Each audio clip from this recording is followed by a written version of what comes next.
शताब्दी पुरुष सत्यमोहन जोशीको निधनको शोकमा सरकारद्वारा आज सार्वजनिक बिदाको घोषणा। प्रहरी सरकार र जनता बीचको नजिकको साथी रहेको प्रधानमन्त्री शेरबहादुर देउवाको भनाई। अपराधका नयाँ आयाम थपिएको भन्दै प्रहरीलाई चनाखो रहन गृहमन्त्रीको निर्देशन। सिपाहीको पेन्सन अवधि घटाउन सरकार सकारात्मक रहेको भनाई। आसन्न चुनावका लागि 1,79,88,000 मतदाता। निर्वाचन नजिकिएसँगै अवरुद्ध सडक खुलाउन सिडिओहरूलाई गृहको निर्देशन। सत्तारूढ गठबन्धनको आमसभालाई निर्वाचन आयोगको काउन्टर। कार्तिक 17 अघि आमसभा गरे उम्मेदवारी खारेज गरिदिने। नेपाली कङ्ग्रेसका प्रवक्ता डाक्टर प्रकाश शरण महतको भनाई, हामी काम गर्छौं, एमाले कुरा गर्छ। सन्दीप लामिछाने प्रकरण, पीडित किशोरीलाई माइती नेपालले कब्जामा लिएको कति सत्य हो र किशोरी कुन अवस्थामा छिन्, यो सम्बन्धी विशेष जानकारी आजको समाचारमा हेर्नुहोस्। रोशनी शरद हत्याकाण्ड, टिप्पर चालकको बयानका आधारमा प्रहरी अनुसन्धान केन्द्रित। शङ्कास्पद अर्का युवक पनि पक्राउ, फरेन्सिक विज्ञ झिकाएर पोस्टमार्टम गरिने। म्यान भर्सेस वाइल्डका प्रस्तुता बियर गिल्स नेपालमा लुक्लामा स्काई ड्राइभिङ गर्ने। ब्याङ्कको ब्याज दर वृद्धिको विरोधमा उद्योगी व्यवसायीको प्रदर्शन। ब्याङ्कको किस्ता तिर्ने समय 2 वर्ष नथपे होटलहरू बन्द गर्ने होटल सङ्घको चेतावनी। अर्घखाँची सिमेन्टद्वारा औपचारिक रूपमा भारतमा सिमेन्ट निर्यात सुरु। नवौं राष्ट्रिय खेलकुद प्रतियोगिता अन्तर्गत हिजो भएको खेलको नतिजा आजको समाचारमा हेर्नुहोस्। पाकिस्तानमा भएको उपचुनावमा इमरान खानको कीर्तिमानी जित। ब्राजिलमा आइफोनसँगै चार्जर नदिएको मुद्दामा एप्पलमाथि 2.5 अर्ब जरिवाना। साउदी युवराजका भाइले अमेरिकालाई दिए जिहादको धम्की। जापानको सत्तारूढ दल र युनिफिकेसन चर्चको सम्बन्ध बारे अनुसन्धान हुने। र स्वास्थ्य सम्बन्धी जानकारीमा आज हामीले 10 प्रकारका टाउको दुखाइ जुन खतरनाक हुन सक्छन्, यो सम्बन्धी जानकारी सहित देश विदेशका 35 महत्त्वपूर्ण खबर अपडेट लिएर आएका छौं। हाम्रो भिडियो सामग्री अन्तिमसम्म हेर्नुहोला। सुप्रभात, इनसाइड नेपाल न्यूज टिभीमा यहाँहरू सम्पूर्णलाई हार्दिक स्वागत छ। आज मिति 2079 साल कार्तिक महिनाको 1 गते मंगलबार, इस्वी सम्वत 2022 अक्टोबर 18 तारिक। दर्शकबिन सदाका दिन जस्तै आज पनि हामी देश विदेशका महत्त्वपूर्ण खबर अपडेट सहित तपाईमा आज उपस्थित भएका छौं। तपाईले हाम्रो न्यूज बुलेटिन कहाँबाट हेर्दै हुनुहुन्छ, कृपया आफ्नो गाउँ ठाउँको नाम तलको कमेन्ट बक्समा लेखिदिनु होला।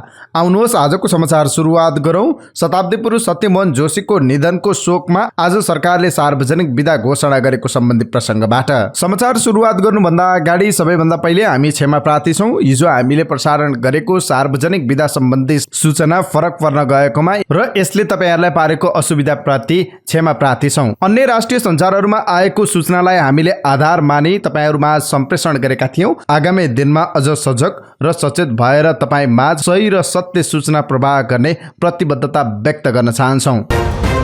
सरकारले शताब्दी पुरुष सत्यमोहन जोशीको निधनको शोकमा 1 कार्तिक अर्थात् आज सार्वजनिक बिदा दिएको छ। गृह मन्त्रालयका प्रवक्ता फणेन्द्र मणि पोखरेलले सोमबार एक विज्ञप्ति जारी गरी आज मंगलबार देशभर सार्वजनिक बिदा दिने निर्णय भएको जानकारी दिनुभएको छ। शताब्दी पुरुष जोशीको 103 वर्षको उमेरमा आइतबार निधन भएको थियो। उहाँको निधनको शोकमा देशभरका सरकारी कार्यालय, सार्वजनिक सङ्घ संस्था र विदेश स्थित कूटनीतिक नियोगमा राष्ट्रिय झण्डा झुकाउने निर्णय भएको पोखरेलले बताउनुभयो। आइतबार जोशीलाई श्रद्धाञ्जली अर्पण गर्न जाँदा संस्कृति पर्यटन तथा नागरिक उड्डयन मन्त्री जीवनराम श्रेष्ठले जोशीको निधनको शोकमा 1 दिन सार्वजनिक बिदा दिने घोषणा गर्नुभएको थियो। प्रधानमन्त्री शेरबहादुर देउवाले नेपाल प्रहरीले सरकार र जनता बीच नजिकको साथीका रूपमा भूमिका खेलेको बताउनु भएको छ। 67औं प्रहरी दिवसका अवसरमा प्रहरी प्रधान कार्यालय नक्सालमा आयोजित समारोहलाई सम्बोधन गर्दै देउवाले भन्नुभयो, जनतालाई सरकारसँग जोड्ने काम प्रहरीले गरेको छ। उहाँले शान्ति सुरक्षा विकास निर्माणका लागि अपरिहार्य तत्त्व भएको बताउँदै यसमा प्रहरीले आफूलाई अब्बल साबित गराएको बताउनु भयो। जुनसुकै बेला आपद विपद पर्दा जनताले सुरुमा प्रहरीलाई सम्झिने बताउँदै सबल र सुदृढ बनाउँदै जाने बताउनु भयो। सुरक्षा र न्यायप्रति जनतालाई अनुभूत दिलाउने सन्दर्भमा प्रहरी सबैको आशा, विश्वास र भरोसाको केन्द्र भएको बताउँदै देउवाले प्रहरीले आफ्नो कार्य सम्पादनलाई देशभित्र मात्र नभई बाहिर पनि प्रशंसा कमाएको बताउनु भयो। उहाँले भन्नुभयो, संयुक्त राष्ट्र संघीय शान्ति मिसनमा सहभागी भएर प्रहरीले गरेको काम प्रशंसनीय छ। उहाँले प्रहरीको आधुनिकीकरण र शुद्धिकरणलाई सरकारले प्राथमिकतामा राखेको बताउनु भयो। गृहमन्त्री बालकृष्ण खानले नेपाल प्रहरी र सशस्त्र प्रहरी बलका जवानहरूको पेन्सन अवधि 16 वर्ष कायम गर्न सरकार सकारात्मक रहेको बताउनु भयो। 67औं प्रहरी दिवसको अवसरमा प्रहरी प्रधान कार्यालय नक्सालमा आयोजित कार्यक्रममा बोल्दै उहाँले भन्नुभयो, प्रहरी जवानलाई प्रोत्साहित गर्न सरकारले नेपाल प्रहरी र सशस्त्र प्रहरी बलका महानिरीक्षकहरूसँग यसबारे निर्णय गर्न छलफल गरिरहेको छ। यो निर्णयपछि सिपाहीहरूले निश्चित अवधि संगठनमा उत्साहित भएर काम गरेर बाँकी समय ऊर्जाशील रहँदै अन्य क्षेत्रमा काम गर्न सक्ने खानले बताउनु भयो। हाल प्रहरी र सशस्त्र प्रहरी बलका जवानले सेवा सुरु गरेको 20 वर्षपछि मात्रै पेन्सन पाउने गरेका छन्। नेपाली सेनामा 29 पुस 2077 मा नै पेन्सन अवधि 16 वर्ष बनाउने शर्त सहितको निर्णय भइसकेको छ, जसअनुसार 16 वर्षमा पेन्सन लिएर स्वैच्छिक अवकाश रोज्न सकिने भए पनि सुविधा चाहिँ 20 वर्षपछि मात्रै लिन पाइने उल्लेख थियो। राज्यलाई आर्थिक भार बढ्ने भन्दै पटक पटक गरिएको प्रस्ताव अर्थ मन्त्रालयले फर्काइदिने गरेको थियो। त्यसपछि मध्यमार्गी बाटो निकालेर पेन्सन अवधि घटाउने निर्णय भएको थियो। गृहमन्त्री खाँडले प्रहरीमा तल्लो दर्जाका प्रहरीको मनोबल बढाउन विभिन्न उपायहरू रहेको बताउनुभयो। तल्लो तहमा दर्जा थपेर मनोबल बढाउनेदेखि शान्ति मिसनमा सहभागीको बाटो खोल्ने विषयसम्म छलफलमा छन्, खाँडले भन्नुभयो। उहाँले सीमित स्रोत साधनका बीच प्रहरीले उत्कृष्ट कार्य सम्पादन गरिरहेको बताउँदै धन्यवाद समेत व्यक्त गर्नुभयो। नेपाल प्रहरीका प्रहरी महानिरीक्षक धीरज प्रताप सिंहले सबै प्रहरी इकाइले आफ्नै भवनबाट सेवा दिन नपाइरहेको भन्दै आवश्यक व्यवस्था मिलाउन सरकारसँग आग्रह गर्नुभयो। सोमबार 67औं प्रहरी दिवसको अवसरमा प्रहरी प्रधान कार्यालयमा बोल्दै उहाँले यस्तो गुनासो गर्नुभएको हो। महानिरीक्षक सिंहले केही प्रहरी कार्यालय ब्यारेकहरू अझै पनि अन्य निकाय र व्यक्तिहरूको घरमा आश्रय लिँदै आएको भन्दै आम नागरिकबाट प्रहरी कार्यालयका लागि प्रदान गरिएको जग्गा उपलब्ध गराई प्रहरी कार्यालयलाई आफ्नै भवनमा राख्न आग्रह गर्नुभयो। उहाँले नेपाल प्रहरीले 32 से बढी प्रहरी इकाइहरू मार्फत सेवा प्रवाह गर्दै आएको उल्लेख गर्दै नेपाल प्रहरी देशकै सबैभन्दा बढी नागरिक समक्ष पहुँच भएको संस्था रहेको बताउनुभयो। निर्वाचन आयोगले मङ्सिर 4 गते हुने प्रतिनिधि सभा सदस्य र प्रदेश सभा सदस्य निर्वाचनका लागि मतदाताको अन्तिम नामावली सार्वजनिक गरेको छ। आयोगका अनुसार यसपटकको निर्वाचनमा देशभर कुल 1,88,88,570 मतदाता रहेका छन्। तीमध्ये 88,47,579 जना पुरुष, 91,40,806 जना महिला र 185 जना अन्य रहेका छन्। देशभर प्रतिनिधि सभाको प्रत्यक्षतर्फ कुल 165 निर्वाचन क्षेत्र रहेका छन् भने प्रदेश सभातर्फ प्रदेश नम्बर 1 मा 56, मध्य प्रदेशमा 64, बागमती प्रदेशमा 66, गण्डकी प्रदेशमा 36, लुम्बिनी प्रदेशमा 52, कर्णाली प्रदेशमा 24 र सुदूरपश्चिम प्रदेशमा 32 वटा निर्वाचन क्षेत्र रहेका छन्। आयोगका अनुसार प्रदेश नम्बर 1 मा 33,96,865 मतदाता रहेका छन् भने मध्य प्रदेशमा 33,86,628 मतदाता रहेका छन्। त्यस्तै बागमती प्रदेशमा 34,71,492, गण्डकी प्रदेशमा 18,17,541, लुम्बिनी प्रदेशमा 32,49,637, कर्णाली प्रदेशमा 10,08,803 र सुदूरपश्चिम प्रदेशमा 16,58,004 जना मतदाता रहेका छन्। देशभर 10,892 मतदान स्थलमा 22,227 वटा मतदान केन्द्रहरू निर्धारण गरिएको आयोगले जनाएको छ। जनता समाजवादी पार्टी जसपाले 2 वर्षभित्र देशलाई खाद्य पदार्थहरूमा आत्मनिर्भर बनाउने भन्दै चुनावी घोषणापत्र जारी गरेको छ। प्रतिनिधि सभा तथा प्रदेश सभा निर्वाचन 2079 का लागि पार्टीले सार्वजनिक गरेको प्रतिबद्धता पत्रमा अनेकौं महत्त्वाकांक्षी घोषणाहरू रहेको छ। नेपाललाई अहिलेसम्म मासु, अण्डा र दूधमा आत्मनिर्भर घोषणा गरिएको छ, तर दूध तथा दुग्धजन्य पदार्थको आयात रोकिएको छैन। प्रतिबद्धता पत्रमा हाल मूल्य अभिवृद्धि भ्याटमा जान नपर्ने गरी स्थायी लेखा नम्बर प्यानमा आधारित कारोबारको थ्रेसहोल्ड 20 लाखबाट 50 लाख रुपियाँ पुर्याउने उल्लेख छ। त्यस्तै आगामी 5 वर्षमा 10,000 मेगावाट विद्युत उत्पादन गर्ने प्रतिबद्धता पनि जसपाको छ, जबकि तत्कालै निर्माण सुरु गरे पनि 5 वर्षभित्र 10,000 मेगावाटका परियोजना निर्माण गरिसक्न प्राविधिक रूपमा असम्भव जस्तै छ। जसपाले बेरोजगार नागरिकलाई राज्यले बेरोजगार भत्ताको व्यवस्था गर्ने घोषणा पनि गरेको छ। पहाडी बस्तीहरूमा यातायातका लागि केबल कारको निर्माण गर्ने र दुर्घटनाका नाममा हुने हत्यालाई निरुत्साहित गर्न ऐन संशोधन गरेर क्षतिपूर्ति रकम बढाएर दोषीलाई कडा कारबाहीको व्यवस्था गर्ने घोषणा पत्रमा उल्लेख छ। त्यस्तै ज्येष्ठ नागरिकका लागि निशुल्क स्वास्थ्य उपचार र धार्मिक पर्यटनको व्यवस्था गर्ने सहित सयौं आर्थिक तथा वित्तीय सुधारका योजना सार्वजनिक गरिएको छ। गृह मन्त्रालयले वर्षातका कारण अवरुद्ध भएका सडक तत्काल सञ्चालन गराउन सम्बन्धित जिल्लाका प्रमुख जिल्ला अधिकारीहरूलाई निर्देशन दिएको छ। सोमबार गृह मन्त्रालयमा आयोजित प्रमुख जिल्ला अधिकारीहरूसँग भर्चुअल बैठकमा बोल्दै गृह सचिव विनोद प्रकाश सिंहले निर्वाचनको कार्यक्रमलाई समेत मध्यनजर गर्दै 20 देखि 22 दिनभित्र उक्त काम सम्पन्न गर्न सम्बन्धित प्रमुख जिल्ला अधिकारीहरूलाई निर्देशन दिनुभएको छ। निर्वाचन आयोगले आगामी कार्तिक 17 गते अघि उम्मेद्वारले आमसभा गरेमा उम्मेदवारी खारेज गरिदिने चेतावनी दिएको छ। प्रतिनिधि सभा र प्रदेश सभा निर्वाचनका लागि मतदानको 19 दिन अघिसम्म राजनीतिक दलका उम्मेद्वारलाई कोण सभा तथा आमसभा निषेध गरिएको निर्वाचन आयुक्त रामप्रसाद भण्डारीले जानकारी दिनुभयो। आयोगले तोकेको मिति अघि कोण सभा तथा आमसभा गरिए आचार संहिताको उल्लङ्घन हुनेछ। यस्ता उम्मेद्वारको मनोनयन खारेज गर्ने कठोर निर्णय आयोगले लिनेछ उहाँले भन्नुभयो। दलहरूले कार्तिक 18 गतेबाट मात्रै प्रचार प्रसार गर्न पाउनेछन्। मतदाता बीच घर दैलोको कार्यक्रम गर्न सक्छन्। घर दैलोको क्रममा पनि राजनीतिक दलहरूले आचार संहिता उल्लङ्घन गरेको उजुरी आयोगमा आएको आयुक्त भण्डारीले बताउनुभयो। थुप्रै ठाउँबाट घर दैलो जाने सन्दर्भमा तामझाम गरेर भएको साथै भोजभतेर गर्न पनि सुरु भएको उजुरी परेका छन्। हामीले छानबिन गरिरहेका छौँ उहाँले भन्नुभयो। यसअघि सत्ता गठबन्धनले कार्तिक 4 गतेदेखि 7 गतेसम्म 7 प्रदेशमा संयुक्त सभा गर्ने तालिका सार्वजनिक गरेको थियो। नेपाली कांग्रेसका प्रवक्ता डाक्टर प्रकाश शरण महतले विपक्षी दल नेकपा एमाले काम नगर्ने तर कुरा गर्ने पार्टी भएको आरोप लगाउनु भएको छ। केन्द्रीय कार्यालय सानेपामा पत्रकार सम्मेलन गरी प्रवक्ता महतले कांग्रेस थोरै बोल्ने र धेरै काम गर्ने दल भएको दावी गर्नुभयो। हामी कुरा कम गर्छौं, काममा विश्वास गर्छौं। महतले एमालेतिर संकेत गर्दै भन्नुभयो, विपक्षी दल फिटिक्कै काम गर्दैन, कुरा बढी गर्छ। 2046 पछि छोटो अवधिमा आर्थिक पूर्वाधारमा फड्को मार्ने काम कांग्रेस नेतृत्वकै सरकारले गरेको दावी उहाँले गर्नुभयो। साथै उहाँले कांग्रेस नेतृत्वकै सरकारमा आर्थिक अवस्थालाई सबल बनाउने बताउनुभयो। महतले लगानी मैत्री वातावरण कांग्रेसको सरकारमा मात्रै सम्भव हुने दावी गर्नुभयो। व्यापार घाटा घटाउँछौं, यथेष्ट मात्रामा विद्युत उत्पादन तथा प्रयोग गरी व्यापार घाटा घटाउने कार्य गर्छौं र लगानीकर्ताको लगानी डुब्छ के भन्ने आशंकाको अन्त्य गरिने दावी गर्नुभयो। विदेश नीति नेपाल केन्द्रित र नेपालीको आवश्यकता अनुरूपको अपनाउने उहाँले बताउनुभयो। अब सन्दीप लामिछाने सम्बन्धी प्रसंग। नाबालिग बलात्कार आरोपमा पक्राउ परेका क्रिकेटर सन्दीप लामिछाने विरुद्ध प्रहरी अनुसन्धान जारी छ। उनी विरुद्ध पहिलो पटक 7 दिन र दोस्रो पटक 5 दिन हिरासतमा राखी अनुसन्धान गर्न जिल्ला अदालत काठमाडौँले अनुमति दिएको छ। तर अनुसन्धान चलिरहेकै बेला बलात्कारको आरोप लगाउने नाबालिगलाई सार्वजनिक गर भन्दै केही फिल्म अभिनेता, वकिल, कथित अभियन्ता र आफूलाई नेता हुँ भन्नेहरूले नाराबाजी गर्न थालेका छन्। हाल माइती नेपालको संरक्षणमा रहेकी किशोरीलाई सार्वजनिक गर भन्दै चारैतिर क्यामेरा घेरेर माइती नेपालको कार्यालयमा धरना दिन थालेका छन्। केही दिन अगाडि एक सञ्चार माध्यममा पीडित किशोरीको इच्छा विपरीत माइती नेपालले उनलाई कब्जामा राखेको समाचार सार्वजनिक भएको थियो। त्यसपछि युट्युबरको जमात बोकेर कलाकार जय किशन बस्नेत, अधिवक्ता यज्ञमणि नेउपाने, पुण्य गौतम लगायतका व्यक्तिहरू पीडित किशोरीलाई सार्वजनिक गर भन्दै माइती नेपाल घेराउ गर्न पुगेका थिए। कानुनी व्यवस्था अनुसार पनि यौनजन्य अपराधमा जाहेरी दिनेको पहिचान गोप्य राख्नुपर्ने हुन्छ। तर बालिका बलात्कार जस्तो गम्भीर मामिलामा पीडितलाई सार्वजनिक गर भन्दै नाराबाजी तथा हुल हुज्जत भएको छ। यसरी हुल हुज्जत तथा नारा लगाउनेहरूलाई पीडितको गोपनीयताको हक सम्बन्धी हेक्का छ कि छैन, यो यति बेला उठेको प्रश्न हो। यद्यपि पीडित किशोरीलाई कब्जामा राखेको भन्ने विषयमा माइती नेपालकी संस्थापक अध्यक्ष अनुराधा कोइरालाले कार्यक्रम सिधा कुरा जनतासँग मार्फत खण्डन गरिसक्नु भएको छ। समाचारमा आएको विषयमा सत्यता नभएको र प्रहरीले नै किशोरीको संरक्षणका लागि माइती नेपालको जिम्मा लगाएको उहाँले बताउनुभयो। माइती नेपालमा किशोरी कुन अवस्थामा छिन् त? किशोरीलाई आफूहरूले नियन्त्रणमा नभई संरक्षणमा राखेको माइती नेपालका उपनिर्देशक अच्युत नेपालले बताउनु भयो। उहाँका अनुसार किशोरी आफ्नै राजी खुसीले माइती नेपालको संरक्षणमा बसिरहेकी छन्। उनको आत्मबल पनि निकै बलियो छ।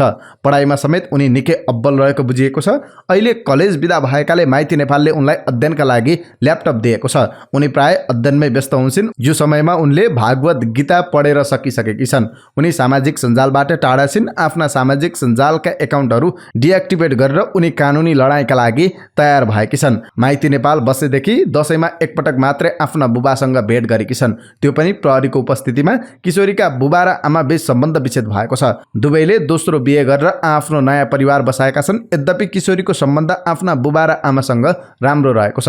फोन मार्फत उनी आफ्नो परिवारसँग नियमित सम्पर्कमा छिन्। परिवारकै मन्जुरीमै उनी माइती नेपालको संरक्षणमा रहेको उपनिर्देशक नेपालले बताउनु भयो। पीडित किशोरी माइती नेपालको कब्जामा भन्ने समाचार आएपछि राष्ट्रिय मानवाधिकार आयोगले पनि चासो दिएको थियो। राष्ट्रिय मानवाधिकार आयोगका प्रवक्ता डाक्टर टीकाराम पोखरेलले आयोगको टोली माइती नेपाल पुगेको तर बाहिर समाचारमा आए जसरी माइती नेपालले पीडितलाई कब्जामा राखेको भन्ने आधार नभेटिएको बताउनु भयो। उहाँले भन्नुभयो, पीडितलाई कब्जामा राखिएको भन्ने कुरा चाहिँ हामीले बुझ्यौं। यद्यपि पीडितसँग आयोगको टोलीले भेटेर कुरा गरेको छ र प्रहरीले नै माइती नेपालमा राख्न पठाएको भन्ने पाइएको छ। यस विषयमा निरन्तर अनुसन्धान गरिरहेको र पीडितको आमा बुबासँग पनि थप कुरा बुझ्न सम्पर्क गर्दा सम्पर्क नभएको प्रवक्ता पोखरेलले जानकारी दिनुभयो। उहाँका अनुसार पीडितका आमा बुबा काठमाडौँ बाहिर रहेकाले भेट भएको छैन। तर पीडितको बुबा आमासँग भेटेर थप कुराकानी गर्नेछौँ। यता प्रहरीवृत्त गौशालाको हिरासत कक्षमा अन्य थुनुवासँगै सन्दीपलाई पनि राखिएको छ। सन्दीपले आफू निर्दोष रहेको दावी गर्दै आएका छन्। उनले आफूमाथि आरोप लगाउनेकै आग्रहमा होटलमा बसेको बताएका छन्। उनका कानुन व्यवसायले पनि योजनाबद्ध तरिकाले फसाइएको जिकिर गर्दै आएका छन्। पीडित भनिएकी किशोरी नाबालिग नभएको जिकिर समेत गर्दै आएका छन्। गएको भदौ 21 गते प्रहरीवृत्त गौशालामा सन्दीप विरुद्ध बलात्कारको जाहेरी परेको थियो। सन्दीपले भदौ 5 गते काठमाडौँको एक होटलमा एक नाबालिगमाथि पटक पटक बलात्कार गरेको जाहेरीमा उल्लेख छ। अख्तियार दुरुपयोग अनुसन्धान आयोगले घुससहित रङ्गेहात पक्राउ परेका व्यक्ति विरुद्धको मुद्दामा केही महिना यता विशेष अदालतले गरेको फैसलामा असहमति जनाएको छ। अख्तियारले विशेष अदालतले गरेका यस्ता केही फैसला विरुद्ध सर्वोच्च अदालतमा पुनरावेदन दर्ता गरेको छ।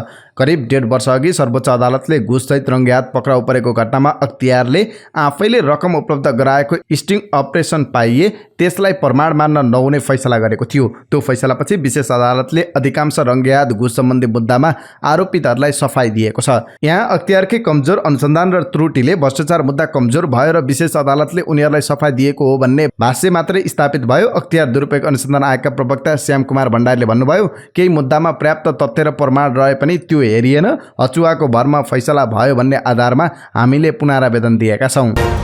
अख्तियार दुरुपयोग अनुसन्धान आयोगले 5,000 रुपियाँ घुससहित जिल्ला प्रशासन कार्यालय पर्साका कम्प्युटर अपरेटर सञ्जय प्रसाद यादवलाई पक्राउ गरेको छ। अख्तियारको हेटौँडा कार्यालयको टोलीले सोमबार प्रशासन कार्यालयको मुद्दा शाखामा छापा मारी त्यहाँ कार्यरत यादवलाई 5,000 रुपियाँ घुससहित रङ्गेहात पक्राउ गरेको हो। सेवाग्राहीबाट लिएको 5,000 घुस रकमसहित यादवलाई अख्तियारको टोलीले पक्राउ गरेको जिल्ला प्रशासन कार्यालय पर्साका सहायक प्रमुख जिल्ला अधिकारी भीमकान्त पौडेलले जानकारी दिनुभयो। उद्योगपति विनोद चौधरी नयाँ शैलीसहित चुनावी प्रचार प्रसारमा लाग्नु भएको छ। नेपाली कङ्ग्रेसबाट प्रतिनिधि सभा नवलपरासी बर्दाघाट सुस्ता पश्चिम निर्वाचन क्षेत्र नम्बर 1 बाट उम्मेदवारी दिनुभएका चौधरी मोटरसाइकलको पछाडि बसेर चुनावी प्रचारमा जुट्नु भएको छ। सामाजिक सञ्जालमा चुनावी प्रचारको फोटो सार्वजनिक गर्नुभएका चौधरीको प्रचार शैलीबारे विभिन्न टीका टिप्पणी भइरहेको छ। घर दैलो अभियानकै क्रममा रहनुभएका चौधरीले आफू जनताको घर आँगनमा रहेको बताउनुभयो। उहाँले आफ्नो बल बुद्धिलाई समृद्ध देश, सुखी अनि खुसी नेपाली बनाउने सूत्रका साथ जनतामा समर्पित हुने बताउनु भएको छ। देशको मेरुदण्डको रूपमा रहेको कृषिलाई व्यावसायिक बनाउँदै किसानका समस्या हल गर्न आफू लाग्ने उहाँले बताउनुभयो। चितवन क्षेत्र नम्बर 1 मा स्वतन्त्र उम्मेदवारी दिनुभएका राजेन्द्र प्रसाद बुर्लाकोटीले आफ्नो उम्मेदवारी निष्क्रिय भएको बताउनु भएको छ। उहाँले सत्ता गठबन्धनबाट नेपाली कङ्ग्रेसका उम्मेदवार विश्वनाथ पौडेललाई समर्थन गर्दै आफ्नो उम्मेदवारी निष्क्रिय बनाउनु भएको छ। हिजो बालुवाटारमा प्रधानमन्त्री समेत रहनुभएका कङ्ग्रेस सभापति शेरबहादुर देउवासँग छलफलपछि बुर्लाकोटीले उम्मेदवारी निष्क्रिय बनाउनु भएको हो। उम्मेदवारी फिर्ता लिने समय सकिएकाले उहाँले उम्मेदवारी निष्क्रिय बनाउनु भएको हो। आफू स्वतन्त्र उम्मेदवार बनिरहन नसकेको र पार्टीले सम्मानजनक भूमिका दिने विश्वास दिलाएकाले उम्मेदवारी निष्क्रिय पारेको बुर्लाकोटीले जारी गरेको विज्ञप्तिमा उल्लेख छ। दाङको तुलसीपुर उपमहानगरपालिका वडा नम्बर 13 दमार गाउँको जंगलमा हत्या गरी एकै ठाउँमा फालेको अवस्थामा फेला परेका किशोर किशोरीको शव पोस्टमार्टमका लागि फरेन्सिक विज्ञ झिकाइने भएको छ। तुलसीपुर स्थित राप्ती प्रादेशिक अस्पतालमा फरेन्सिक विज्ञ नरहेको हुँदा घोराई स्थित राप्ती स्वास्थ्य विज्ञान प्रतिष्ठानबाट सम्बन्धित विज्ञ बोलाइएको अस्पतालका प्रशासन हेर्ने रेशमी अधिकारीले जानकारी दिनुभयो। प्रहरीले आग्रह गरे अनुसार 5-6 वटा चेक जाँच गर्न सक्ने उपकरण तथा सम्बन्धित क्षेत्रका विज्ञ प्रादेशिक अस्पतालमा नरहेकाले बाट बोलाइएको उहाँले बताउनुभयो। दमार गाउँकी 15 वर्षीय रोशनी महतरा छेत्री र दगी शरण गाउँपालिका वडा नम्बर 6 थपगाउँ घर भई दमार गाउँमा मामाको घरमा बस्दै आएका 14 वर्षीय शरद आचार्यको शव स्थानीय सामुदायिक वनको जंगलभित्र चिरोमा एउटै ठाउँमा फालेर माटोले पुरिएको अवस्थामा आइतबार दिउँसो फेला परेको थियो। उनीहरूको शव आइतबार बेलुका अबेर मात्रै पोस्टमार्टमका लागि भनेर तुलसीपुर ल्याइएको थियो। इलाका प्रहरी कार्यालय तुलसीपुरका प्रमुख डीएसपी पुष्पराज मल्लका अनुसार रोशनी र शरद असो 27 गते रातदेखि बेपत्ता भएका थिए। उनीहरूका केही नजिकका सहपाठी तथा साथी गरी 6 जनालाई उनीहरूको व्यवहार तथा सम्बन्धको कुरा सोधपुछका लागि इलाका प्रहरी कार्यालयमा बोलाइएको थियो। ती बाहेक प्रहरीले एकजना टिप्पर चालक आइतबार नै र उनको बयानका आधारमा अर्का एक युवकलाई सोमबार बिहान नियन्त्रणमा लिएर अनुसन्धान भइरहेको जानकारी दिएको छ। प्रहरी उच्च स्रोतका अनुसार थप 1-2 जनाको नाम आएको हुँदा उनीहरूलाई निगरानीमा राखेर सूक्ष्म ढङ्गले अनुसन्धान अगाडि बढाइएको छ। सहपाठी रोशनी र शरदको एकै साथ हत्या गरी एकै स्थानमा शव फालेर भाग्नेहरूलाई छिट्टै नियन्त्रणमा लिने प्रहरीले विश्वास दिलाएको छ। रूपन्देहीको भैरवा स्थित बाल सुधार गृहबाट 5 जना किशोरहरू मध्यरातमा भागेपछि प्रहरीलाई तनाव थपिएको छ। आइतबार राति प्रहरी सुरक्षालाई छक्क्याउँदै भान्सा गृहमा पस्ने तर्फको झ्यालको डन्डी काटेर उनीहरू भागेका थिए। 5 वर्ष अघि निर्माण भएको भैरवा स्थित सो बाल सुधार गृहको सुरक्षाका लागि प्रहरी नायब निरीक्षकको नेतृत्वमा 10 जना प्रहरीको दरबन्दी रहेको छ। विभिन्न घटनामा संलग्न आरोप प्रमाणित भएर भैरवाको बाल सुधार गृहमा रहेका उनीहरू रातको करिब 3 बजे भएको बाल सुधार गृहले जनाएको छ। नवलपरासीका 3 जना, रूपन्देहीका र कपिलवस्तुका 1 जना गरी 5 जना बालकहरू भएका हुन्। 60 जनाको क्षमता रहेको सुधार गृहमा 88 जना बालकहरू बस्दै आएका छन्। बाल सुधार गृह स्रोतका अनुसार भागेकाहरू मध्ये 3 जना जबरजस्ती करडी मुद्दा, 1 जना चोरी मुद्दा र 1 जना लागु औषध मुद्दामा प्रमाणित भई सुधारका लागि त्यहाँ राखिएका थिए। भागेका मध्ये जबरजस्ती करडी मुद्दामा नवलपरासीका 2 जना, रूपन्देहीका 1 जना करिब 1.5 वर्ष यता सुधार गृहमा बस्दै आएका थिए भने 2 जना 6 महिनादेखि चोरी र लागु औषध मुद्दामा प्रमाणित भई सुधार गृहमा राखिएका थिए। कैलालीमा 16 लाख रुपियाँ ठगी गरेको आरोपमा 1 जना पक्राउ परेका छन्। दार्चुलाको मारमा स्थायी घर भएर गोदावरी नगरपालिका 9 को खुटियामा बस्ने 36 वर्षीय डम्बरबहादुर ठगुन्नालाई ठगी आरोपमा पक्राउ गरिएको प्रहरीले जनाएको छ। इलाका प्रहरी कार्यालय मालाखेतीका प्रमुख प्रहरी नायब उपरीक्षक डीएसपी रविन्द्र पाण्डेले पीडित पक्षले दिएको किटानी जाहेरीका आधारमा आइतबार राति ठगुन्नालाई खुटिया स्थित डेराबाट पक्राउ गरिएको हो। उहाँका अनुसार ठगुन्नाले चुरे गाउँपालिका 5 को सिस्नेरी, गोदावरी नगरपालिका र कञ्चनपुरको भीमदत्त नगरपालिकामा समेत गरेर 35 जनालाई ठगी गरेको उजुरी रहेको छ।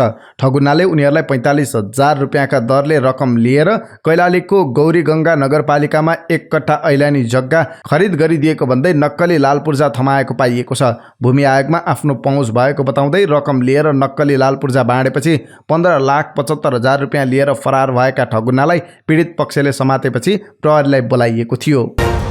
विश्वचर्चित टेलिभिजन पर्सनालिटी बियर गिल्स सपरिवार नेपाल आइपुग्नु भएको छ। आइतबार बेलुकी काठमाडौँ आइपुग्नु भएका उहाँ सोमबार लुक्ला पुग्नु भएको थियो। कीर्तिमान आरोही तथा नेटफ्लिक्सको डकुमेन्ट्री फिल्म 14 पिक्स फेम्ड निर्मल पूर्जाको आरोहण कम्पनी एलिट एक्सपेन्डिसन मार्फत उहाँ लुक्लातर्फ प्रस्थान गर्नुभएको थियो। लुक्लामा उहाँले स्काई ड्राइभिङ गर्नुभएको थियो। एलिट एक्सपेन्डिसनका आरोही निगमा डेभिड शेर्पाले दिएको जानकारी अनुसार बियर गिल्स नेपालमा एक साता रहनुहुनेछ। उहाँ विशुद्ध पारिवारिक घुमघाममा आउनु भएको हो। लुक्लामा स्काई ड्राइभिङ गर्नेदेखि सगरमाथा क्षेत्र घुमघाम गर्ने गिल्स परिवारको योजना छ। स्काई ड्राइभिङका लागि अनुमति मागिसकेको शेर्पाले जानकारी दिनुभयो। गिल्सले यसअघि सगरमाथा र आमा दब्लम हिमाल चढिसक्नु भएको छ। गिल्स डिस्कभरी च्यानलको म्यान भर्सेस वाइल्ड एडभेन्चर सोका कारण विश्वभर चर्चित हुनुहुन्छ। बैंक तथा वित्तीय संस्थाहरूले ब्याज दर बढाएको विरोधमा रूपन्देहीका उद्योगी व्यवसायीहरूले प्रदर्शन गरेका छन्। बैंकको ब्याज दर एकल अङ्कमा झार्नुपर्ने, असोज मसान्तमा बुझाउनु पर्ने ब्याजको किस्ता तिर्ने समय अवधि थप गर्नुपर्ने उनीहरूको माग छ। बैंक तथा वित्तीय संस्थाहरूले लिने प्रिमियम दर 1% भन्दा बढी बनाउन नहुने, बैंकहरूले सुरुमा लगानी गरेको ब्याज दरमा कम्तीमा 1 वर्षसम्म ऋणीको सहमति बिना बढाउन नपाउने, चालु पुँजीको नियम तत्कालै लागू गर्दा उद्योगी व्यवसायलाई कठिन हुने भएकाले कम्तीमा आर्थिक अवस्था सहज भएपछि लागू गर्न माग गरिएको छ। बुटोल उद्योग वाणिज्य संघ, सिद्धार्थ उद्योग वाणिज्य संघ, तिलोत्तमा उद्योग वाणिज्य संघ, देवदह उद्योग वाणिज्य संघ र सैना मैना उद्योग वाणिज्य संघको संयुक्त आयोजनामा विरोध प्रदर्शन गरिएको हो। विरोध प्रदर्शनपछि बोल्दै उद्योग व्यवसायीका अगुवाहरूले कोभिड-19 को महामारीबाट थलिएको निजी क्षेत्र तरलता अभाव र चर्को ब्याज दरका कारण बन्द गर्नुपर्ने स्थितिमा पुगेको गुनासो गरेका छन्। होटल संघ नेपालले बैंकको सावा ब्याजको किस्ता तिर्ने समय 2 वर्ष थप नगरे होटलहरू बन्द गर्ने सरकारलाई चेतावनी दिएको छ। होटलहरूको छाता संगठन होटल संघ नेपालले तत्काल बैंकको सामा ब्याज तिर्न नसक्ने घोषणा गरेको हो। संघले कोभिडबाट थलिएको होटल उद्योग अझै पनि सामान्य अवस्थामा नफर्किएको भन्दै थप 2 वर्षका लागि बैंकको सावा ब्याज पुनः तालिकीकरण उपलब्ध गराउन सरकारसँग माग गरेको छ। संघका उपाध्यक्ष विनायक शाहले सरकारले तत्काल थप 2 वर्षसम्मका लागि बैंकको सामा ब्याज पुनः तालिकीकरण गर्नुपर्ने बताउनु भयो। अर्घखाँची सिमेन्ट लिमिटेडले पनि औपचारिक रूपमा भारतमा सिमेन्ट निर्यात सुरु गरेको छ। सोमबार उद्योगले एक कार्यक्रमको आयोजना गरेर पहिलोपटक 2 ट्रक सिमेन्ट भारत निर्यात गरेको हो। उद्योगका सञ्चालक रहनुभएका नेपाल उद्योग वाणिज्य महासंघका पूर्व अध्यक्ष पशुपति मुरारकाको उपस्थितिमा सिमेन्ट निर्यातको सुरुवात गरिएको हो। भैरवामा चलिरहेको अर्घखाँची सिमेन्ट यस्तो निर्यात सुरु गर्ने दोस्रो नेपाली कम्पनी हो। यसअघि 24 असारमा पाल्पा सिमेन्टले पहिलोपटक भारतमा सिमेन्ट निर्यात गरेको थियो। अभिनेता सबिन श्रेष्ठले आफ्नो मृत्युपछि आँखा दान गर्ने निर्णय गर्नुभएको छ। सोमबार तिलगङ्गा आँखा अस्पतालमा पुगेर उहाँले आँखा दान गर्ने पत्रमा हस्ताक्षर गर्नुभएको हो। आँखा दान गर्ने प्रतिबद्धतापछि अस्पतालले उहाँलाई प्रशंसा पत्र पनि प्रदान गरेको छ। सो इच्छाले आँखा दान गर्ने निर्णय गर्नुभएका सबिनलाई नेत्र चिकित्सकले धन्यवाद समेत दिएका छन्। असोज कार्तिक मौसम खुल्ने महिना। मनसुन बाहिरिएसँगै छ्याङ्ग हुन्छ आकाश। नेपालमा पनि गत शनिबारदेखि मनसुन बाहिरियो, मौसम सफा भयो। पछिल्लो केही वर्ष यता वायु प्रदूषणले उपत्यकाको मौसम छ्याङ्ग खुलेको देख्न मुस्किलै पर्थ्यो। तर गत 3 दिनदेखि मौसम सफा भएपछि उपत्यकाको उत्तरपट्टिका हिमाल टल्केका छन्। हिमचोलीदेखि महालगुर हिम श्रृङ्खलाका हिमाल टलक्कै छन्। काठमाडौँबाटै सगरमाथा देख्न सकिन्छ भन्दा धेरैलाई पत्यार नलाग्न सक्छ, तर मौसम सफा भएको बेला उत्तर पूर्वमा देख्न सकिन्छ सगरमाथा। अहिले नै कर्जाको ब्याज दर महँगो भइरहेको र यसले औद्योगिक उत्पादन 40 देखि 50% सीमित भइरहेको व्यवसायीहरूको गुनासो भइरहँदा कार्तिकमा कर्जाको ब्याज दर 18% पुग्ने देखिएको छ। सोमबार कार्तिकका लागि ब्याज दर प्रकाशित गरेका ब्याङ्करले आधार दरमा थप 3 देखि 8% प्रिमियम तोकेका छन्। ब्याङ्करको आधार दर पनि बढ्ने निश्चित देखिएको छ। ब्याङ्करले असोजबाट निक्षेपको ब्याज दर बढाएकाले लागतमा हुने वृद्धिसँगै आधार दर पनि बढ्ने देखिएको छ। ब्याङ्करले असोजमा कायम भएको ब्याज दर केही दिनमा सार्वजनिक गर्ने भएका छन्, तर कतिपय ब्याङ्कहरूको साउन र भदौ 2 महिनाको औसत आधार दर नै 10% माथि पुगिसकेको छ। आधार दर 10% माथि रहे पनि प्रिमियम कम रहेकाहरूको अधिकतम ब्याज दर 16 देखि 17% मा सीमित रहे पनि अन्यको 17% देखि 18% माथिसम्म पुगेको छ। Civil bank, citizens bank, bank of Kathmandu, Machhapuchchhre, century commercial, prime commercial लगायतका ब्याङ्कको ब्याज दर 17% देखि 18% माथिसम्म छ। असोजको आधार दर समायोजन पछि नयाँ पुराना सबै कर्जाको ब्याज दर बढ्ने देखिएको छ। राष्ट्र ब्याङ्कले 1 त्रैमासको औसत आधार दर निकालेर मात्रै ब्याङ्क तथा वित्तीय संस्थाहरूले पुरानो लगानीमै रहेको कर्जाको ब्याज दर बढाउन पाउने व्यवस्था छ। नयाँ कर्जाको ब्याज दरका लागि भने मासिक रूपमा कायम हुने आधार दर लिन सकिन्छ। लगातार दोस्रो कारोबार दिन बैंकिङ उपसूचकमा वृद्धि भए पनि बजार परिसूचक नेप्से भने घटेको छ। साताको दोस्रो कारोबार दिन सोमबार शेयर बजार परिसूचक नेप्से 2.61 ले गिरावट आएर 1856.31 अङ्कमा बन्द भएको छ। आइतबार 9.69 अङ्कले नेप्सेमा गिरावट भए पनि बैंकिङ उपसूचक भने बढेको थियो। दोस्रो कारोबार दिन पनि नेप्से गर्दा बैंकिङ उपसूचक भने बढेको छ। बैंकिङसँगै होटल तथा पर्यटन, निर्जीवन बीमा, म्युचुअल फन्ड, व्यापार र अन्य उपसूचक पनि वृद्धि भएको छ। ब्रोकर कम्पनीका लागि आवेदन दिन पाउने अन्तिम दिनसम्म 11वटा वाणिज्य बैंक सहित 45वटा संस्थाले अनुमतिका लागि आवेदन दिएका छन्। असोज 5 गतेसम्म ब्रोकरका लागि आवेदन खुल्ला गरिएको थियो। नेपाल स्टक एक्सचेन्ज नेप्सेमा परेको ती आवेदनको आधारमा धितोपत्र बोर्डलाई नेप्सेले सिफारिस गर्नेछ। नेप्सेका अनुसार आवेदन दिने बैंकहरूमा हिमालयन, एनआइसी एसिया, प्रभु, माछापुच्छ्रे, मेगा, एनएमबी, राष्ट्रिय वाणिज्य बैंक, नबिल, सानिमा, सनराइज र सेन्चुरी कमर्सियल बैंकले ब्रोकरका लागि निवेदन दिएका छन्। 4 कम्पनीले मात्रै नियमित भन्दा थप काम गर्ने उद्देश्य सहित आवेदन दिएका छन्। पछिल्लो व्यवस्था अनुसार ग्राहकबाट शेयर किनबेचको आदेश लिने काम मात्र गर्ने ब्रोकरका लागि चुक्ता पुँजी 20 करोड हुनुपर्ने व्यवस्था छ। अब नवौं राष्ट्रिय खेलकुद अन्तर्गत हिजो भएका खेलहरूको नतिजा सम्बन्धी प्रसङ्ग। महिला क्रिकेटको उपाधिका लागि नेपाल पुलिस क्लबले सशस्त्र प्रहरी बलबीच प्रतिस्पर्धा हुने भएको छ। पुलिसले मंगलबार पोखरा रङ्गशाला क्रिकेट मैदानमा उपाधिका लागि सशस्त्र प्रहरी बलसँग खेल्ने भएको हो। ज्योति पाण्डेको अभिजित 69 रनको पारीमा सशस्त्र प्रहरी बलले लुम्बिनी प्रदेशलाई 67 रनले पराजित गर्दै फाइनल प्रवेश गरेको हो। सशस्त्र प्रहरी बलको एपीएफ क्लब नवौं राष्ट्रिय खेलकुदको पुरुष फुटबलमा सेमिफाइनलमा पुगेको छ। सोमबार दिउँसो भएको पुरुष फुटबलको समूह बी को खेलमा बागमती प्रदेशलाई 2-1 गोल अन्तरले पराजित गर्दै एपीएफ सेमिफाइनलमा प्रवेश गरेको हो।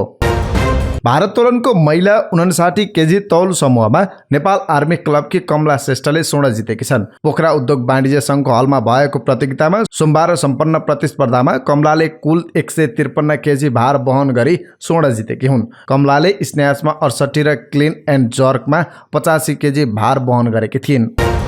पोखरामा जारी नवौं राष्ट्रिय खेलकुद प्रतियोगिता अन्तर्गत स्क्वासमा गण्डकीका अमृत थापा मगरले पुरुष व्यक्तिगत विधामा स्वर्ण पदक जितेका छन्। सोमबार पोखरा रङ्गशाला स्थित स्क्वास कोर्टमा भएको फाइनल खेलमा थापा मगरले बागमतीका अरन्त केशर सिंहलाई 3-2 को सेटमा पराजित गर्दै स्वर्ण जितेका हुन्। यो जितसँगै थापा मगरले स्क्वासमा तेस्रो पटक स्वर्ण पदक जितेका छन्। T20 विश्वकपमा स्कटल्यान्डले 2 पटकको च्याम्पियन वेस्ट इन्डिजलाई 42 रनले हराएको छ। क्वालिफाइङ राउन्डमा स्कटल्यान्डले दिएको 161 रनको लक्ष्य पछ्याएको वेस्ट इन्डिज 18.5 ओभरमा 118 रनमा अल आउट भयो। उसका लागि जेसन होल्डरले सर्वाधिक 38 रन बनाए। यसअघि टस हारेर पहिले ब्याटिङ गरेको स्कटल्यान्डले 20 ओभरमा 5 विकेट गुमाएर 160 रन बनाएको थियो, जसका लागि जोज मुन्सेले अभिजित 66 रन बनाएका थिए। जितपछि स्कटल्यान्डका कप्तानले भनेका छन्, यो जित हाम्रा लागि खास छ, यसका लागि हामीले पछिल्लो 12 महिना निकै मेहनत गरेका छौं। वेस्ट इन्डिज सन् 2012-2016 को टी20 विश्वकप च्याम्पियन हो। यसअघि आइतबार नामिबियाले श्रीलङ्कालाई हराएको थियो। आइसिसी टी20 विश्वकपको तयारी खेलमा भारतले अस्ट्रेलियामाथि 6 रनको जित हात पारेको छ। ब्रिस्बेन क्रिकेट ग्राउन्डमा भएको अभ्यास खेलमा भारतले दिएको 187 रनको लक्ष्य पछ्याएको अस्ट्रेलियाले निर्धारित 20 ओभरमा 180 रन मात्र बनाउन सक्यो। अस्ट्रेलियाका लागि एरन फिन्चले सर्वाधिक 79 रन बनाए। ओपनर माइकल मार्स 35 रनमा बोल्ड आउट हुन पुगे। माथिल्लो क्रमका ब्याट्सम्यानले राम्रो प्रदर्शन गरे पनि पछिल्लो क्रमका 3 ब्याट्सम्यान खातालाई नखोली आउट भएपछि अस्ट्रेलिया 0 रनले पराजित भएको हो। भारतका लागि मोहम्मद सामीले सर्वाधिक 3 विकेट लिएका छन्। अन्तिम समयमा जसप्रीत बुमराको स्थानमा अवसर पाएका सामीले अभ्यास खेलमा आफूलाई प्रमाणित गरेका छन्। टस हारेर पहिले ब्याटिङ थालेको भारतले निर्धारित 20 ओभरमा 7 विकेट गुमाउँदै 186 रन बनाएको थियो। भारतका लागि लोकेश राहुलले 33 बलमा 6 चौका र 3 छक्का सहित सर्वाधिक 57 रन बनाएका थिए। सूर्यकुमार यादवले 33 बलमा 6 चौका र 1 छक्का सहित 50 रनमा आउट भए। अब के अन्तर्राष्ट्रिय प्रसङ्ग। पाकिस्तानमा भएको उपचुनावमा इमरान खानले कीर्तिमानी जित हात पारेका छन्। नेसनल एसेम्ब्लीको 8 र प्रान्तीय विधानसभाको 3 सिटका लागि आइतबार उपचुनाव भएको थियो। उपचुनावमा खानको पार्टी पाकिस्तान तहरिक ए इन्साफ पीटीआईले 8 मध्ये 6 सिटमा जित हात पारेको छ। पाकिस्तान पिपल्स पार्टी पीपीसीले 2 सिट जितेको छ। पीटीआईका अध्यक्ष एवं पूर्व प्रधानमन्त्री इमरान खान आफै नेसनल एसेम्ब्लीको 7 क्षेत्रमा उम्मेद्वार भएका थिए। आफ्नो पछिल्लो रेकर्ड तोड्दै उनी 6 मा विजयी भए। 2018 को आम चुनावमा उनले नेसनल एसेम्ब्लीको 5 सिटमा चुनाव जितेर रेकर्ड बनाएका थिए। ग्राहकलाई आइफोन सँगै बक्समा चार्जर नदिनु एप्पलका लागि महँगो साबित भएको छ। ब्राजिलको एक अदालतले आइफोन खरिदकर्तालाई मोबाइलसँगै चार्जर उपलब्ध नगराएको भन्दै एप्पल कम्पनीमाथि 20 करोड ब्राजिलियन रियल अर्थात् करिब 2.5 अर्ब रुपियाँ जरिवानाको फैसला गरेको छ। साथै अदालतले आइफोनसँगै बक्समा ग्राहकलाई चार्जर पनि उपलब्ध गराउन एप्पललाई आदेश दिएको छ। एप्पलले चार्जर बिनाका आइफोन बिक्री गरेर गलत अभ्यास गरिरहेको उनीहरूको दाबी थियो। एप्पलले भने ब्राजिलियन अदालतको उक्त फैसला विरुद्ध पुनरावेदन गर्ने जनाएको छ। कार्बन उत्सर्जन तथा विद्युतीय फोहोर कम गर्न आइफोनसँगै बक्समा चार्जर उपलब्ध गराउन छाडेको एप्पलको जिकिर छ। एप्पलले हाल नयाँ मोडलको बक्समा सँगै चार्जर राखेको हुँदैन, उसले ग्राहकलाई छुट्टै चार्जर बेच्ने गरेको छ। युक्रेनका राष्ट्रपति भ्लोदिमिर जेलेन्स्कीले रुसले आफ्नो देशमा ड्रोन र क्षेप्यास्त्र आक्रमण सुरु गरेर युक्रेनलाई तोड्न नसक्ने बताएका छन्। आक्रमण लगत्तै सोमबार उनले सो कुरा बताएका हुन्। रातभरि र बिहानै शत्रुले गरेको आक्रमणले युक्रेनी नागरिकलाई आतंकित गरेको छ। रुसका ड्रोन र क्षेप्यास्त्रहरूले युक्रेनमा आक्रमण गरिरहेका छन्। दुश्मनले हाम्रा सहरहरूमा आक्रमण गर्न सक्छ, तर हामीलाई तोड्न सक्दैनन्, उनले बताएका छन्। साउदी अरबका युवराज मोहम्मद बिन सलमानका काकाका छोरा साउद अल सालनको एउटा भिडियो भाइरल भइरहेको छ। यस भिडियोमा साउद अल सालानाले पश्चिमी देशहरू विरुद्ध हिंसात्मक धम्की दिएका छन्। साउदी अरेबियाको नेतृत्वमा तेल उत्पादक राष्ट्रहरूको संगठन ओपेक प्लसले तेल कटौती गर्ने निर्णयप्रति हालैका दिनहरूमा अमेरिकाले कडा आपत्ति प्रकट गरेको थियो। अमेरिकाभित्र यसपटक साउदी अरबलाई माफ गर्न नहुने र यस विरुद्ध कठोर निर्णय लिने समय आएको बताएका छन्। जवाफमा साउद अल सालानाले अङ्ग्रेजी र फ्रान्सेली भाषामा पश्चिमलाई धम्की दिँदै एउटा भिडियोमा भनेका छन्, यदि कसैले साउदी अरब राज्यको अस्तित्वलाई चुनौती दियो भने हामी सबै बलिदान र जिहादका लागि तयार छौं। यो ती सबैका लागि हो जसले सोच्छ कि उनीहरूले हामीलाई धम्काउन सक्छन्। सालानको यो भिडियो सोशल मिडियामा अत्याधिक भाइरल भइरहेको छ। युक्रेनको राजधानी किभमा थुप्रै विस्फोटहरू भएको छ, जसमा ड्रोनको प्रयोग गरिएको युक्रेनले दाबी गरेको छ। गत साता पनि रुसले युक्रेनको धेरै शहरमा मिसाइल आक्रमण गरेको थियो, जसमा कम्तीमा 19 जनाको मृत्यु भएको थियो। किभका बीबीसी संवाददाता पाउल एडम्सका अनुसार स्थानीय समयअनुसार बिहान 7 बजे विस्फोट भएको थियो। रुसी राष्ट्रपति भ्लादिमिर पुटिनले गत हप्ता क्रिमियन पुलमा भएको आक्रमणका लागि युक्रेन विशेष जिम्मेवार रहेको बताएका थिए। क्रिमियामा गएर पुलमा क्षति पुर्याएपछि बदला लिएको उनले बताएका छन्। जापानी प्रधानमन्त्री फुमियो किसिदाले दक्षिण कोरियाको विवादास्पद धार्मिक समूह युनिफिकेसन चर्चको सत्तारूढ दलसँगको सम्बन्ध र विवादबारे अनुसन्धान गर्न आदेश दिएका छन्। सुरुमा जाँच गर्नका लागि अनिच्छुक देखिएका प्रधानमन्त्रीले आफ्नो राजनीतिक भविष्यलाई बचाउनका लागि अनुसन्धानका लागि तयार भएको अन्तर्राष्ट्रिय सञ्चार माध्यमले जनाएका छन्। अब आजका लागि स्वास्थ्य सम्बन्धी जानकारी। स्वास्थ्य सम्बन्धी जानकारीमा आज हामीले 10 प्रकारका टाउको दुखाइ जुन खतरनाक रोगको संकेत हो, यो सम्बन्धी जानकारी लिएर आएका छौं। आजभोलि टाउको दुख्ने बिरामीहरूको संख्या अस्पतालमा बढेको छ।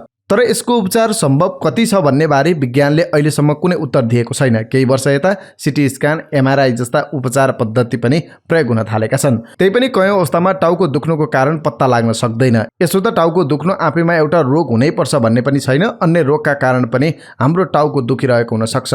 जे होस्, टाउको दुखेर अस्पताल पुगेका बिरामीका लागि चाहिँ डाक्टरले लामो समय दिएर उनीहरूको कथा सुनेकै हुनुपर्छ। यसमाथि टाउको दुख्ने समस्या कुनै गम्भीर रोगको लक्षण हुन सक्छ, जस्तो कि ज्वरो आउनु पहिले, रुगाखोकी लाग्नु पहिले पनि टाउको दुख्न सक्छ। कहिलेकाहीँ हाम्रो रक्तचाप अत्याधिक बढ्दा पनि टाउको दुख्न सक्छ।